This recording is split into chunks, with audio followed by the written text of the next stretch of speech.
I-Action SA iyesula kusomqulu wamaqembu ahlukene.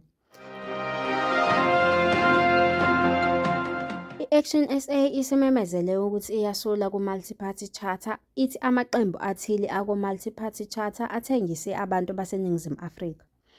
Lokhu kuvela ngesikhathi leli qembu libikela abezindaba eRandburg, eGoli.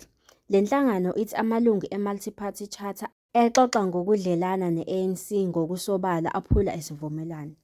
Siyiqembu lokuqala ukuthi kulungile amanye amaqembu anqume ukuyoxoxisana futhi kuyilungelo lawo. Futhi ngicabanga ukuthi uma ukubheka kuyilungelo labo, asikwazi ngempela ukubavimba. Kodwa ngesikhathi esifanayo, ngathi njenge-Action SA sihlale esivumelwaneni lapho amanye amalungu ethu amaqembu amaningi ephula lesi sivumelwano. Ngakho sifuna ukwenza kube semthethweni lokhu, kusho uHerman Mashaba, umholi we-Action SA. Iqembu lithi ngeke lisaba yingxenye yomqulu.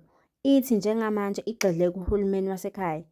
Sicace bha mayelana nokuthi izinkinga ezinkulu ezibhekene nabantu baseNingizimu Afrika njengamanje yimigwaqo ebhodlukile, ukuswelakala kwabo kwamanzi, ugesi wabo ongathembekile kanye nendle egcwele imiphakathi yabo. Futhi ekugcineni, lokhu ukwehluleka kuhulumeni basekhaya, kusho uMichael Beamondt, usihlalo kazwelonke. Leli qembu lithi nakuba bezivulelekile izingxoxo zokusebenzisana kodwa bafuna ukuzakhela igama njengeqembu elizimele lodwa. Izindaba zangalesi sikhathi ubuzethulela uMathika Maphumulo. Stay connected, stay informed.